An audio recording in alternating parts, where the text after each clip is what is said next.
we're talking today about what's happening in Syria, and the town of Quasar, which is next to the Lebanon border, has fallen to the forces of the Syrian army. Now, this town was in the hands of the rebels for almost a year, I believe, maybe possibly longer, and the army has again completely taken over this town, causing most of the people have already left. Now, why is this so important? Why do you think it's so important about this town? Well, a subtitle of this article is it's a letter from Turkey. And it's not so much that the town is of any consequence. It's a terrible thing to say given that the massacres that have taken place there, allegedly.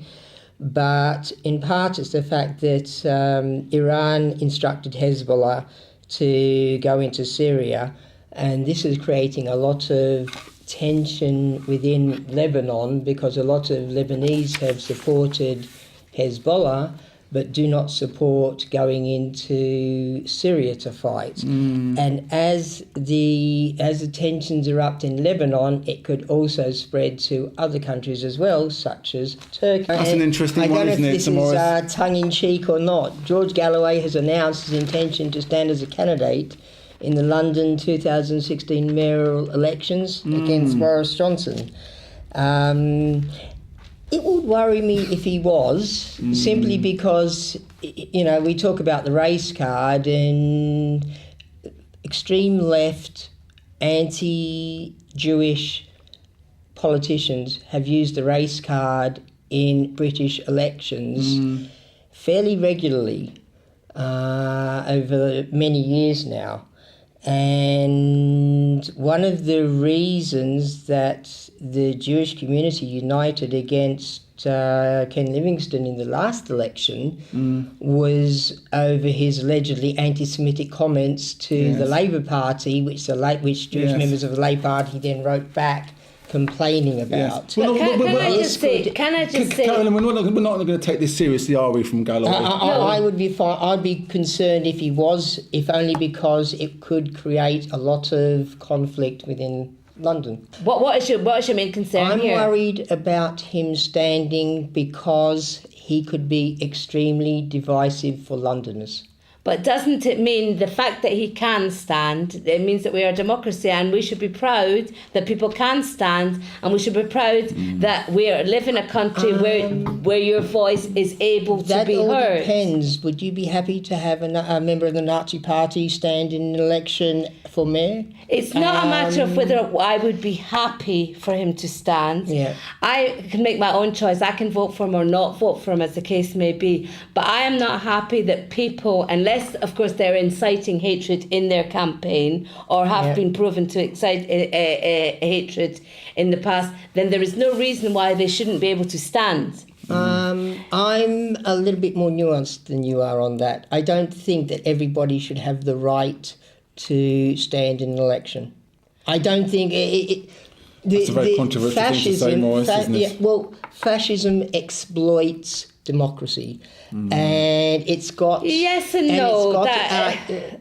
very, very grey. That's not a black and white area at all. Of Germany before Hitler came to power, it's not yes and no. Fascism exploits democracy wherever it is. Okay. This is a story. It's new app reveals the secrets of the London diamond geezers. Yes.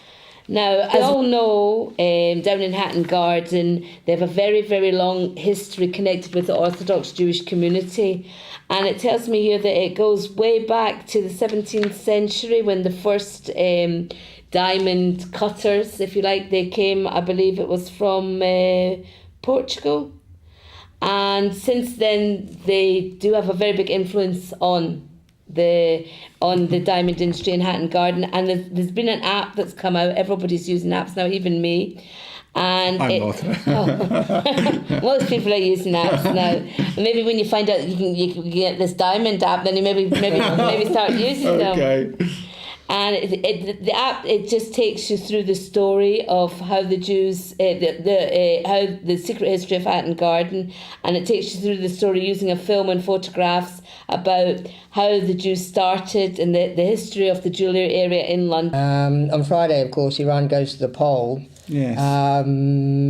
and everyone's asking what sort of impact it will have on international relationships, because Iran has been probably the most destabilising influence in the Muslim world because of its exporting of terror to all around the world. Well, I would go as far as to say in the Western world, it's well extended outside of the Muslim world. And in response to this article, I would just like to point out that of the 9 candidates, 2 are internationally indicted for the 1983 Amias bombing in Buenos Aires. So I really don't think that even with the best will in the world, there can be any positive change coming about by one madman being replaced with another. Ahmadinejad was a racist, he was anti-Semitic, he was a Holocaust denier. Well, he still is. He hasn't passed on. We may dump one Holocaust denier for somebody who's a little bit more intelligent or someone who knows how to keep his mouth shut a little bit better. But it won't change the fundamentals of the Carolyn, why do you think the Jewish News are covering this story? Well, obviously it's very topical, the Ahmadinejad story, but I'd like to bring it up to the point that it's not us that's deciding. It is supposedly the Iranian people that are deciding. It's not us that's changing, and you're saying probably better the devil than the devil we don't know. No, not at all. Absolutely not. With their electioneering, we can see from this article from Jewish News, they've got a poster down with Israel during their electioneering. Granted, it is being waved by Ahmadinejad, who will no longer be president, but there is a quote from Izzy Liebler, who is the former president of the Australian Jewish Board of Deputies, or its equivalent. And he's a well-known columnist now. And he says no candidate endorsed by the Ayatollahs, the religious leaders, would deviate from the currently viral hostility against Israel. As pointed out, the Guardian Council vets all presidential candidates for their religious and ethic probity. I think we've got one final story. Yeah, we've got another story, Carolyn, do you want to take this one up? Which one was that? It's on the Jewish News on page 17. Music is the food of love and culture, and I think we all concur with that, don't we? Really, I think so. Well, I certainly like my food, I like my love, and I certainly like my music. culture. Absolutely, yeah. So I think it ticks all the boxes for myself. Absolutely, yes. The story is basically about a lady. Her name is Lucy Skipping. Difficult name. Lucy Skipping. Yeah, almost as difficult as I've never tried. And how she learned about her Jewish heritage through her music. And obviously, the story is she's a young musician, and she's going to be performing in the proms this year. And I love the proms myself. I've never actually been, but I would love to go.